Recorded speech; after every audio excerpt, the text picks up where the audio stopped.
a treta da direita. Veio aqui o Adrilles, né? E eu perguntei pro Adrilles, falei, Adrilles, por que você e o Mamãe Falei, por que vocês da direita ali, o MBL, não se juntam, né?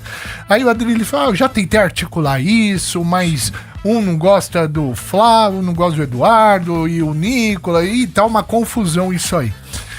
Não é importante essa união da direita nos dias de hoje? Eu acho o contrário. Eu acho que a gente tem que ter segregação. Eu não voto em ladrão, irmão. Não adianta se o cara vier com... mas o Flávio Bolsonaro é ladrão. Ele é rachador. A gente hoje, infelizmente, tem, como eu falei, o Gilmar Mendes, ele acabou de salvar o Dias Toffoli da quebra de sigilo. Não sei se vocês viram isso. A CPMI votou, quebre o sigilo. Opa, isso é histórico, isso nunca tinha acontecido na história do Brasil. Um ministro supremo tem presa e quebrar o sigilo do cara. Meu irmão, nós vamos ver como é que esses caras fazem. Aí o Gilmar Mendes vai lá e salva.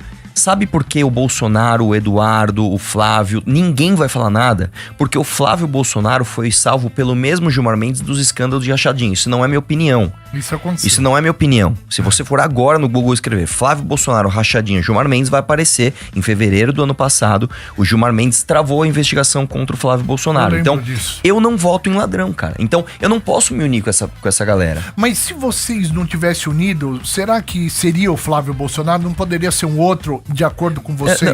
Vamos lá, porque assim, eu não tenho nenhuma desavença pessoal com ninguém, né? Inclusive com o Adrilles me deu super bem. É um cara super gente fina, cara. É um cara que eu pessoalmente eu gosto do Adrilles. Acho que ele gosta de mim também. Não tenho problema pessoal com ele. Isso não é uma coisa pessoal. Isso é uma questão seguinte: eu não posso combater um ladrão apoiando o outro. Porque o mesmo cara que roubou a Petrobras, o cara que roubou a Petrobras, ou o cara que roubou dinheiro de rachadinha com milícia, etc., que foi o que o Flávio fez, os dois vão querer leis brandas pra salvar ladrão. E isso afeta o dia a dia das pessoas, porque hoje um ladrão, um assaltante não fica preso, um assaltante tem o benefício da saidinha, do progressão de regime semiaberto, que isso é uma coisa que é só no Brasil, né? Eu tô preso no regime semiaberto, vai explicar isso pra alguém, né? Isso só existe porque é a mesma lei que prende o ladrão, o assaltante, o bandido do colarinho branco. Então se o cara ele é ladrão de rachadinha, ele não vai querer enrijecer as penas. Então eu não posso apoiar esse cara. Ele tá acusando o Flávio Bolsonaro de ladrão. Sim. Né? Não, mas isso apareceu. Você não tem medo disso? Não, cara? Inclusive eu desafio aqui o Flávio Bolsonaro. Me processa. Mas eu posso trazer alguns elementos que a gente pode discutir tem que ter aqui. prova pra falar isso. Eu vou te falar fatos, isso ele não nega, tá? Isso é fato. Vamos lá. Fato número 1. Os funcionários do Flávio Bolsonaro, tá? Eles sacavam mais de 90% do salário no caixa eletrônico da própria Assembleia. Isso é normal? Não. Isso não é normal. Outra coisa. A loja de chocolates do Flávio recebia mais valores em dinheiro vivo Copenhague, né? no dia que esses funcionários ganhavam os seus salários. Isso é normal? Isso não é normal. O Queiroz, que é chefe de gabinete do Flávio, assumiu que fazia rachadinha. Ele falou, eu fazia rachadinha. E ele pagava em dinheiro a escola dos filhos do Flávio e os planos de saúde das filhas do Flávio em dinheiro. Isso é normal? Isso não é normal. Um policial militar comprou mais de 20 mil reais em panetone em dinheiro na loja do Flávio. Isso não é normal. O mesmo policial militar pagou um boleto de 16 mil reais pro Flávio e esqueceu. Tipo assim, cara, putz, esqueci que eu te paguei um boleto de 16 mil reais. Então, é muita coisa, cara. Os GPS dos servidores do Flávio ficavam fora da Assembleia enquanto eles deveriam estar trabalhando. Tinha assessor do Flávio que sequer morava no Rio de Janeiro. Claramente era funcionário fantasma. Então, não dá, gente, pra gente apoiar esse cara. Aí eu vou te dizer uma coisa. Mas é roubo de galinha. Não é. O Flávio, ele roubou dezenas de milhões de reais. E por conta disso, por ele ter rabo preso, ele não pode bater de frente com o Gilmar Mendes. Ele não pode bater de frente com o Toffoli. Ele não pode bater de frente com o Alexandre de Moraes. Tanto que, quando perguntaram pra ele no Roda Viva, o que você acha de impeachment de ministro? Ele falou, não, impeachment de ministro não. Eu quero impeachment do Alexandre de Moraes ontem. Eu quero impeachment do Gilmar Mendes e do Toffoli agora. Entendeu? Nós podemos bater na mesa, porque a gente não tem rabo preso com ninguém, entendeu? Boa. Eu queria saber essa rachadinha. Nós brasileiros, né, que não estamos nem dentro do meio político, a gente sabe que é uma prática comum. Sim. Entre 90% de vereadores, de deputados, de todo mundo, em todos os estados, né? Sim. Me diz uma coisa, Eu queria que você falasse dessa prática das rachadinhas, que é conhecida por todos os políticos. Sim, o lance é o seguinte, cara, entenda que a minha crítica, ela não é uma crítica moralista.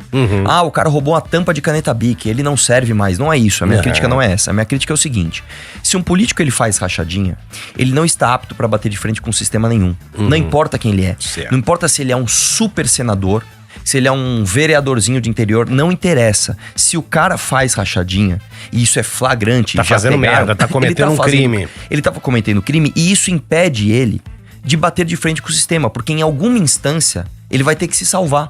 Então, a minha crítica aqui ao Flávio Bolsonaro, aos políticos que de uma forma geral fazem rachadinha, não é uma crítica moralista, apesar de todo mundo saber que isso é errado. Eu não vou por esse lado, eu vou pelo seguinte lado. Se eu quero uma figura pra bater de frente com o sistema, eu não posso pegar um cara que tem rabo preso. E tem gente honesta. É a minoria, mas tem. Então eu vou dar um exemplo pra você. Uma pessoa que eu acho que é figura bastante conhecida de todo mundo. Você pode concordar ou discordar dele. Vamos falar do Enéas, por exemplo.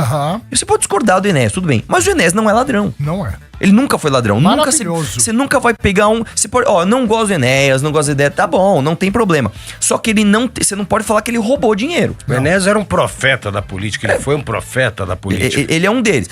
Existem figuras também de esquerda que eu não concordo, mas que também não são ladrões. Eventualmente, esse cara... Agora, o que a gente não pode é achar que uma pessoa que roubou durante décadas vai ter alguma condição de bater de frente. Não, porque no final das contas ele vai ter que ser salvo por um ministro do Supremo. Exato. E ele vai ter que sentar no colo dos caras, é isso. Que eu vi que o MBL mobilizou lá para o impeachment do Dias Toffoli.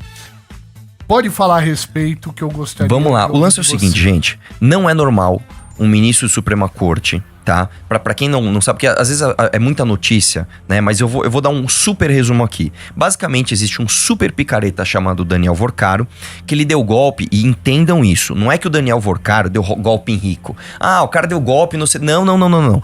O Daniel Vorcaro, ele vendeu títulos, inclusive, pra fundos de pensão.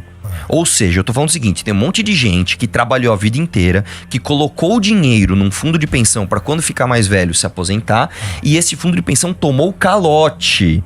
Então, não só essas pessoas foram roubadas, mas você que tá ouvindo, você vai pagar mais imposto porque você vai ter que cobrir esse ombro. Em algum momento vai ter dinheiro público nisso. Tá? O FGC, que não é necessariamente dinheiro público, é o dinheiro dos bancos, mas ele vai ser cobrado de você nas tarifas bancárias, você pode ter certeza absoluta. Então o Daniel Vorcaro roubou todo mundo, esse é o primeiro ponto. Não é normal que um Daniel Vorcaro da vida tenha fundos que tem sociedade com o ministro supremo num resort. Gente, isso é um absurdo. Como é que eu posso ser ministro da Suprema Corte e eu tenho uma empresa que a minha empresa é sócia de um cara do mercado financeiro que deu golpe em todo mundo? Isso é um absurdo. Aí o que aconteceu? Quando estourou o escândalo, eu não sei se eu posso falar aqui, mas dizem que o senhor... Dizem, né? Vamos falar assim, vai. Que tem autoridades, né? Que participavam de surubas, vamos falar assim, de surubas com o Daniel Vorcaro. E existem vídeos íntimos, inclusive, dessas autoridades. Então, quando o Daniel Vorcaro caiu a casa dele, essas autoridades imediatamente falaram, opa, peraí, ninguém pode mexer nisso, senão vai ter coisa pra mim. Então eu vou dar exemplos do que o Toffoli, não tô falando que ele fez, tá? Mas vou dar exemplos do que o Toffoli, né, fez. Por exemplo, o Toffoli estava no mesmo avião do advogado de defesa do Daniel Vorcaro, indo assistir um jogo de futebol no Peru, a final da Copa Libertadores. Um dia depois, o mesmo juiz, Dias Toffoli, acata o pedido deste advogado que estava assistindo o jogo com ele para colocar tudo em sigilo. Meu Deus, cara. Depois, esse mesmo juiz manda fazer busca e apreensão nos endereços dos familiares do Daniel Vorcaro. As provas chegam. Esse juiz, de forma inédita, manda as provas ficarem trancadas no STF e ninguém mexer. Como assim, cara? Os peritos falando, gente, a gente precisa analisar as provas, porque funciona assim, tá? Se eu, por exemplo, apreendo o seu celular, os policiais, eles sabem disso. Você tem que imediatamente colocar o celular no modo avião. Porque se você é uma pessoa influente, alguém de fora pode entrar no seu celular remotamente e apagar as informações. Então, se eu peguei seu notebook, se eu peguei seu celular, se eu fiz apreensão de produtos eletrônicos e eu guardei eles 2 dias num lugar, eu dei a possibilidade de pessoas remotamente entrarem naqueles aparelhos eletrônicos e apagarem as provas. Então, a perícia tem que ser imediata. Isso não pode acontecer. Mais uma vez isso aconteceu. Aí ficou muito feio, depois de 2 dias ele foi lá e liberou. Mas até aí vai saber o que aconteceu. Depois, a polícia federal quis fazer a oitiva dos investigados e pela primeira vez na história, o ministro Supremo falou, vocês não vão mais ter 5 dias, vocês vão ter apenas 2. Por quê? Porque sim. Mas que absurdo. Aí o que acontece? Descobrem mensagens no celular do Daniel Vorcaro citando diretamente o Dias Toffoli. Aí a gente fez pressão, brigou e o Dias Toffoli falou, realmente a pressão tá demais. E ele abriu mão de ser o relator e passou por André Mendonça, que infelizmente agora acabou de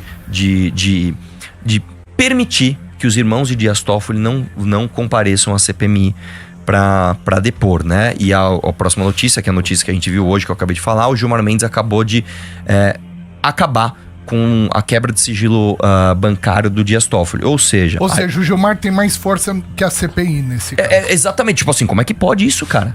Como é que pode isso? O motivo alegado... E ninguém bate o pé?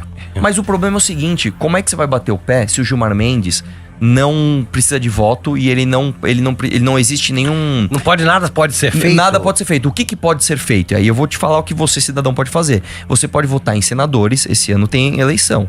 Nós vamos renovar 2/3 do Senado. Então, a cada 3 senadores, 2 serão trocados. Você pode pôr senadores comprometidos com a pauta de frear o STF. Aí você tem que votar em um cara que nunca roubou. Porque se você é um cara que roubou, ele não vai bater de frente com o Gilmar Mendes, nem com o Alexandre de Moraes, nem com ninguém. Então, nesse momento, o que a gente tem que fazer? Nada. Nada. Puta, que mãos bosta. atadas, que coisa, que situação. Notícia Mas ruim, ficou uma coisa descarada. É descarado. Ficou uma coisa descarada. É descarado. Ó, tá tudo provado lá no negócio do Toffoli, com a família do Toffoli, né? Os resorts, né? A venda, né? Que aquilo ali Sim, claro sim. que é venda de centenas, de um monte de coisa envolvida, Banco Master. Tem muita gente importante, políticos, bandidos, muita gente envolvida, né? Acho que vai muito além do que a gente pode até prever. Tem isso é muito uma mais coisa que é gente. importante lembrar. Não é a primeira vez que isso acontece com o Dias Toffoli, tá?